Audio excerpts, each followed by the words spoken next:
Mourad Boudjelal qui annonce son intention de reprendre l'Olympique de Marseille. C'était vendredi dernier et on va être honnête, au moment de son annonce, au moment d'écouter ses mots sur RMC, puisqu'il appelle les grandes gueules pour officialiser son intérêt, il y a quand même la détermination avec la grande gueule de Mourad Boudjelal, grande gueule au terme positif, n'allez pas mal interpréter ce que je dis.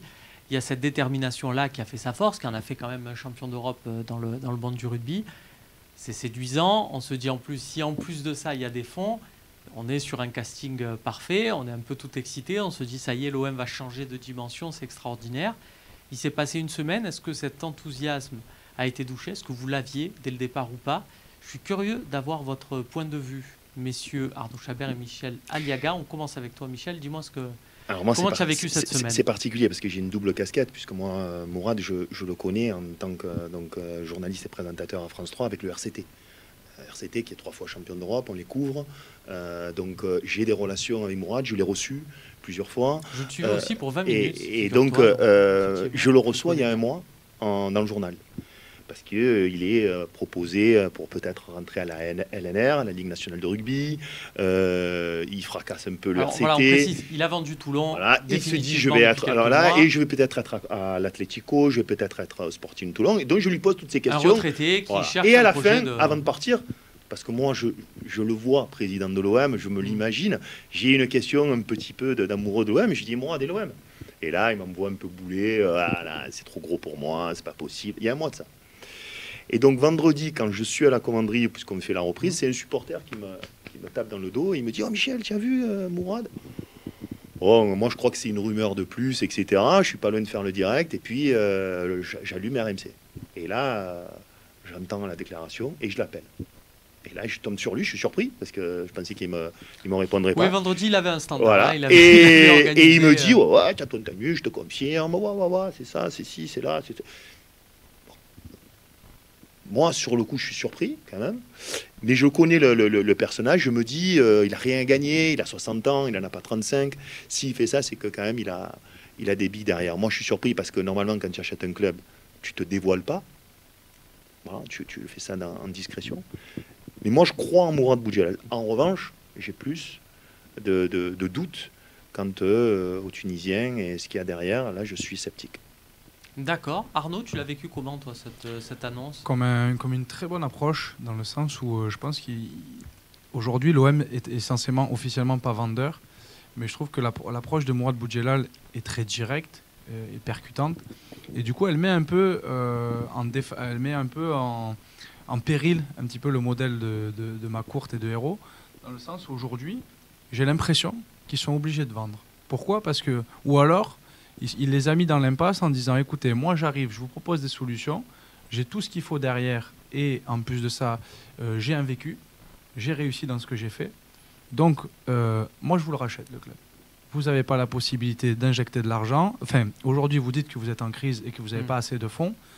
Moi je suis là pour vous apporter une solution. Vous ne voulez pas, je vous laisse dans la merde. Et en gros, je vois un peu la scène comme ça et de me dire qu'aujourd'hui, McCourt, soit il remet des billes et il remet le club à flot, soit il est obligé de vendre. Et comme j'ai l'impression que la première solution, elle n'est pas adéquate, je me dis mince, en fait, Boudjelal, il s'est gavé, pour parler simplement. Je veux dire, et je me dis, aujourd'hui, il est rentré, comme disait Michel, normalement, tu le fais de manière discrète, personne ne le sait, et puis au dernier moment, l'OM a été racheté. Là, lui, il est allé par la grande porte, il a dit, je vais les mettre dans la merde. Et au final, avec l'opinion publique et avec la force qu'a le public derrière... Il est cloué, McCourt. Il est cloué. Il est mort. Il est mort. Pour mais moi, il est cloué dans le sens... exactement ce que vient de dire Arnaud. C'est où je mets des billes. Et non, moi, on joue la Ligue des Champions, là, il a dit, hein, c'est la période la plus importante depuis qu'on a repris le club. Ou alors il vend. Parce que quoi qu'il en soit, il sera critiqué sinon. Mais c'est obligatoire. Ta théorie, Arnaud, se tient tout à fait, puisque depuis ce vendredi dernier, l'OM a annoncé donc, Dimitri Payet avec une réduction de salaire, a prolongé de joueurs, a signé Alvaro. Alors Alvaro, et je le disais sur ce plateau, c'était prévu, il fallait attendre l'échéance du prêt par Villarreal pour re-signer d'autres documents. Donc c'était prévu, c'est qu'une question de timing. a signé Pape Gueye. Là aussi, c'est peut-être une question de timing. Mais on se dit que peut-être que Les jeunes, Boudjelal l'a poussé pour le... les jeunes, là, les 6 jeunes qui ont signé, même C'était si avant, c'était ça. un petit peu avant, mais si tu rajoutes, et il y avait même une discussion avec un joueur hier soir. Oui. On peut le dire aussi. Qui date aussi de quelques semaines. Mais il y avait Tu une parles d'un discussion. attaquant plutôt grand, Je parle d'une discussion. plutôt sénégalais. Je parle d'une discussion qu'il y a eu hier soir dans un restaurant, un établissement. Ça fait quand même beaucoup. Qui a un nom similaire à celui d'un ancien et- attaquant de l'OM qui a mis et 100 quand buts. on sait- C'est quand- bon, on les a donnés, ouais, les indices. Quand on on sait y est. que Rennes dit il manquait à l'appel à l'entraînement et il s'est entraîné un peu plus tôt dans la matinée, on a envie de rigoler. Donc c'est vrai que, comme on le dit, comme par hasard, il s'est passé énormément de choses quand même en une semaine au niveau contrat, au niveau approche. Alors, est-ce que c'est une coïncidence? Peut-être qu'il y en a que c'est des coïncidences, mais pas tout à mon avis. Romain Fossien qui nous dit un truc et ça me permet d'enchaîner là-dessus. Que pensez-vous du silence de McCourt sur l'actualité des offres? Un aveu de vouloir vendre. Là, on rentre par contre dans l'interprétation de supporters, c'est-à-dire que quoi qu'il se passe, on a deux versions, sûr. la version rationnelle et le truc où c'est peut-être parce Mais ils qu'en ont réagi fait, en il veut plus. vendre. Ils ont réagi. C'est Mais bon. après, justement, Hérault dit on n'est pas vendeur. Il me semble que quand tu prends un poste de président dans n'importe quelle entreprise, il y a des clauses. Et il y a des clauses de si vous vendez, moi je mets 15%, moi je mets 20%. Donc aujourd'hui, peut-être que c'est une stratégie aussi, parce qu'au départ, le métier d'Hérault, c'est dans la finance, il me semble. Donc c'est une stratégie peut-être financière aujourd'hui pour faire monter les enchères. Et pour se barrer aussi peut-être un peu plus sécuritaire au niveau financier. À Alors, voir, c'est sûr qu'il y a toutes ces hypothèses. En attendant, messieurs, c'est peut-être, vous allez me dire si vous avez vécu ça comme une clim, comme on dit dans le langage jeune. Mourad Boudjelal, par contre, là, il a annoncé qu'il était à Toulon et qu'il allait prendre le Sporting Toulon et que si jamais Toulon il a une monte en clause. Ligue 2, Il a une clause. ouais. Il a vous une- l'avez vécu comment ça? Comme un affront Bah, Parce pour- qu'il Non, veut moi, c'est un affront. réconcilier Si les tu es Toulonnais, supporters. c'est un peu un affront. C'est-à-dire que bon, si je peux pas faire l'OM, je reviens chez vous. Quand même. C'est pour moi. Moi, si Ouais. je suis, c'est un peu. Même s'il est fait monter en national, ils auront vite oublié. S'ils montent en Ligue 2, ils auront vite oublié les Toulonnais. Mais ça faisait quand même un peu bon. Excusez-moi, il y a un beau projet à Toulon, mais il y a l'OM, quoi. Ce qui se refuse pas. Il y a un projet pharaonique. Il a dit. Moi, c'est vrai que ça fait. Ce mot ça fait un pharaonique, c'est peu. plus pour éloigner Toulon au final que pour faire rêver l'OM. Ça j'ai fait l'impression. un peu bouche, ça fait un peu Méditerranée. Ouais, bon, je suis à Toulon, je suis à l'OM, moi je. On connaît Mourad, hein, il est comme ça, il est charismatique, etc. Sauf que je l'ai côtoyé, quand il dit quelque chose, souvent quand même, il le fait. Il a fait venir des Wilkinson, des Mahanounou, des Umaga, les meilleurs joueurs du monde des 3 pays de l'hémisphère On en sud. parlait lundi dans le mercato. Il a été c'est pas les triple mêmes, champion. Mais ça fait rien. les mêmes Dans le montants. sport, je Oui, parle mais pas. s'il n'a pas les montants, Oui, mais il a le je veux bien, charisme moi, pour le qu'il faire arrive à venir. aller. Il a le charisme. Il a fait venir les meilleurs. On paye avec des cabanons, on paye avec des. Je sais C'est pas, un mais cadre en de tout vie, cas, c'est possible. Pourquoi voilà. pas? Après, là, ça serait pas le patron. Moi, j'ai plus, encore une fois, ce Tunisien, je connais pas assez. Il y en a, quand tu discutes avec les collègues journalistes, Romain, voilà, ils te disent non, il a des billes derrière. Et là, ils disent ça fait un peu, voilà, marché du dimanche. Je ne sais pas. J'avoue que là, est-ce qu'il a quelqu'un derrière? J'ai pas réussi à savoir un petit peu, à percer, à part son CV, à percer un petit peu ce qu'il y a derrière lui. Pablo Escobar. Attention, nuance. Salut la team, si vous étiez McCourt, quelles seraient vos raisons de ne pas vendre? Tu le disais Arnaud, c'est une manière de faire monter les prix. Peut-être qu'il y a un projet, on a beaucoup spéculé aussi sur l'immobilier à Marseille, pas que à Marseille, dans le sud de la France concernant McCourt. Ça s'est peut-être estompé, ces choses-là. Il a peut-être plus la possibilité de faire ce qu'il voulait faire. Il y avait des dires aussi comme quoi il avait perdu un petit peu d'argent et qu'il était plus milliardaire. Enfin, ça c'est que des dires. Mais dans l'idée, quelle raison? Mais il n'en a plus aucune. Pourquoi il garderait l'OM? C'est pas non plus, il n'a pas non plus une préoccupation énorme. On peut se dire que les budgets vont augmenter si le club arrive à se qualifier fréquemment pour la Ligue des Champions Il y en a et qu'une. les droits télé. C'est l'année charnière. Il y en a qu'une. Il se dit, je tente un coup de poker. Hein, Oui, mais, à la limite, rationnellement, c'est bien toi qui as sûr. raison. Il se dit, je tente un coup de poker. Et si Il y a on se que, à la tape le limite, Barça, voilà. on se tape le Barça, et imagine, on se qualifie. J'ai envie un petit peu de kiffer au vélo. C'est la seule. que Ouais, je vibrer vois. avec la Ligue des Champions. à la limite. Voilà. Et après, l'année prochaine, bon, ben, peut-être à bébé Samba. Si on est humilié en Ligue des Champions, allez. Sauf que le club, il vaudra moins cher. Peut-être. Hein. C'est là où tu dis coup de poker. Voilà, ça se joue peut-être à. Mais j'essaye de répondre à la double. question. Peut-être la seule raison, c'est voilà. Alors peut-être qu'ils kiffent pas comme nous, mais voilà, un OM Barça au Vélodrome en décembre, j'achète. Il y a Joko M qui nous dit si vous deviez donner un pourcentage sur la réussite de la vente de l'OM avant la fin de l'été.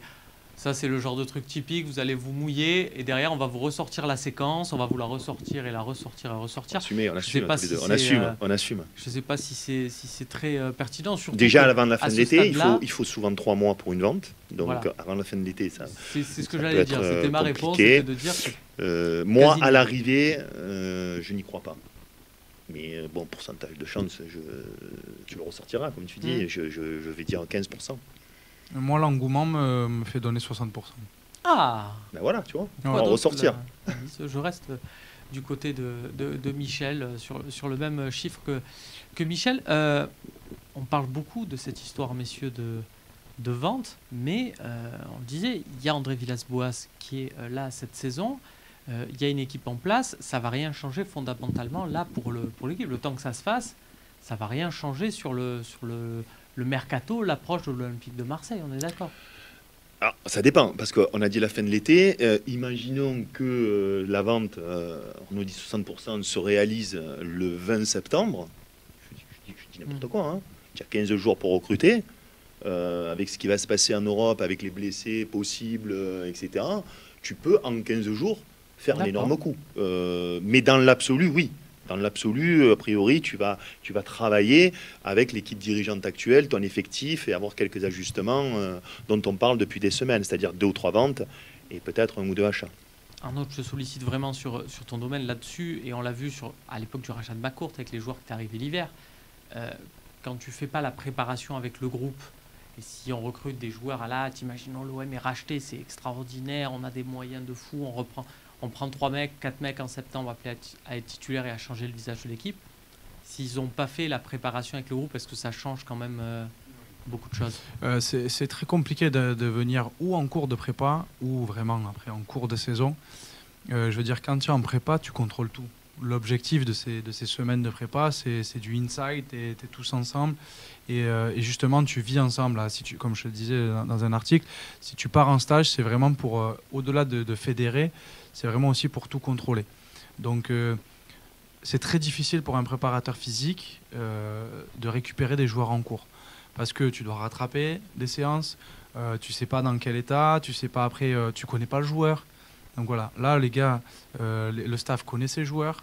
Alors oui, tu as une recrue là qui va arriver, mais je veux dire, dans l'idée, voilà, ça se fait. Les staffs souhaitent recruter rapidement dans n'importe quel niveau pour avoir le groupe au maximum, son groupe au maximum, le plus rapidement possible. Depuis quand, trouve, on a démarré une saison avec notre effectif au complet. Chaque fois, il y a une Coupe du Monde, un Euro. Les recrues, on les fait le 28 août, le 29 août. L'année dernière, ils sont arrivés à Londres. Là, les on joueurs. a le groupe, quoi qu'on dise. On a les 90% du groupe qui vont faire la saison. 1 ou 2 départs, nous 2 arrivés, mais on est encore loin de la reprise. On peut démarrer. Tu sais, avec les Coupes du Monde, ils arrivent en 4 semaines, 5 Même l'année semaines, dernière, il y a 6 la National semaines. League. On a perdu la saison là, avec la post-Coupe du Monde, avec Mandanda, Rami, qui était... voilà, un petit Tatsar, ça en fait 3. Tovin, c'est des joueurs qui sont arrivés beaucoup plus tard. Mais si là, c'était pas, je réponds à ta question, et si c'était pas au final, tu me disais la dernière fois qu'on a vu notre groupe, et si c'était pas avec Marcelo Bielsa? Oui, mais quand même, il y avait des joueurs voilà, qui ont été recrutés à la fin, etc. Bah, en revanche, je dis juste un truc. Joué, Bah, donc, ouais, ce qu'il dit Arnaud, il a raison, hein, évidemment, il vaut mieux avoir les joueurs, les préparateurs physiques, ils n'aiment pas.